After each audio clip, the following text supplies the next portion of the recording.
La Sorgue, c'est un système karstique qu'on appelle. Hein. C'est-à-dire, il y a un impluviomètre qui fait environ 1200 km² sur le plateau de Sceaux, là, sur les monts de... Alors, ça prend les monts de Vaucluse, le plateau de Sceaux, le Grand Luberon, la montagne de Lure. Tout ça, c'est la collecte des eaux. Cette eau, elle arrive sur un plateau calcaire. Mais cette eau qui tombe là-dessus est légèrement acide, elle va attaquer le calcaire, elle traverse la montagne, elle est collectée dans un grand système souterrain et elle vient ressortir à Fontaine de Vaucluse. À Fontaine de Vaucluse, on a une eau qui contient environ 40 mg au litre de calcium. Hein, et cette eau qui vient alimenter la Sorgue, elle a l'avantage d'être très fraîche puisqu'elle est puisée à peu près à moins 700 mètres de profondeur. Et elle est d'une qualité, d'une pureté vraiment exempte de tout, si ce n'est quelques pollutions actuellement qui viennent souvent des élevages que l'on a sur le plateau. Il y a pas mal d'élevages. Avant, il n'y avait pratiquement rien, il n'y avait que des moutons. Maintenant, il y a des élevages porcins là, au-dessus. Et puis, il y a la culture de la lavande. Les distilleries de lavande, ils produisent une espèce de jus là, marron qui rejette à l'extérieur souvent. Moi, je l'ai vu. Hein. Donc ça aussi, c'est pas très bon. Ça, forcément, ça pénètre. Tôt ou tard, ça arrive à Fontaine de Vaucluse. Hein. Donc, il faudrait... Et tout ce qui se passe en haut, c'est pas bon. Il faudrait le contrôler sérieusement parce que ça se retrouve en bas. Alors, la lavande, c'est quelque chose qui est gourmand. Hein. Il faut nourrir, il faut mettre de l'engrais, il faut mettre, si c'est pas de l'engrais, on met des boues, mais de manière à ce que la lavande pousse et que les récoltes soient bonnes. Et ce qui fait qu'il arrive de temps en temps qu'il y ait des pointes de pollution à la Sorgue. Et puis, il y a l'urbanisation derrière. La Sorgue, avant, elle coulait, c'était le long fleuve tranquille qui partait de Fontaine de Vaucluse, qui allait là-bas, et de temps en temps, une grand-mère qui vidait son seau hygiénique dans la Sorgue. Il n'y avait rien. Rousselot, par exemple, qui à un moment donné faisait des rejets sur le plateau, faisait de l'épandage. Et cet épandage, il était autorisé par les services de l'État. Bon, à partir du moment où vous avez un épandage et que ces produits, on sait que les sols vont être lessivés et que ça va aller dans le réservoir, bon, qu'est-ce que vous allez faire? Soit vous masquez le visage, soit vous cherchez justement comment on pourrait traiter de façon différente ces épandages et peut-être les faire ailleurs que dans un milieu karstique, peut-être trouver d'autres solutions de compostage. Enfin bon, je veux dire, l'intelligence humaine, elle doit être mobilisée justement. Maintenant, il y a des agglomérations. L'île-sur-Sorgue, c'est 20 000 habitants maintenant. Velleron, c'est 3 000. Le Thor, c'est 8 000, 9 000.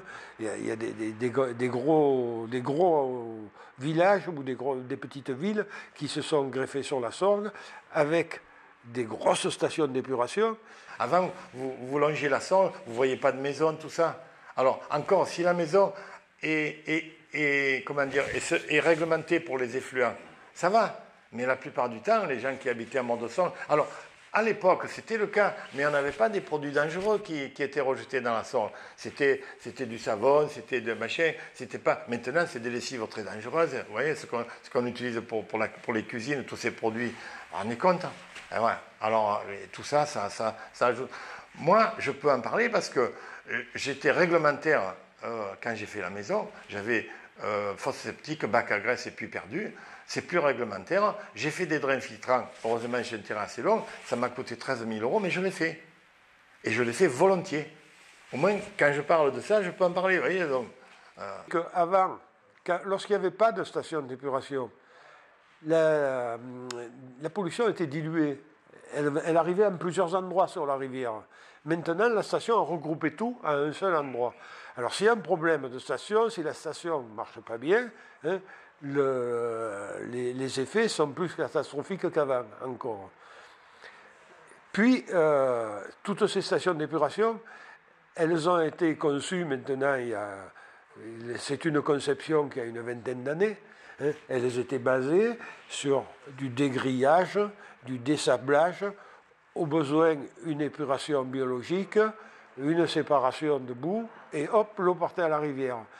Mais au milieu, là, on s'est rendu compte que la vie actuelle faisait qu'il y avait dans ces eaux, il y avait des résidus médicamenteux, il y avait des oestrogènes. Or, les oestrogènes, qu'est-ce que ça fait? Sur les poissons et sur la rivière, ça a le même effet que ça a sur les humains. Hein. Ça va neutraliser la reproduction des poissons. Ce qui fait que la rivière évolue, mais dans le mauvais sens.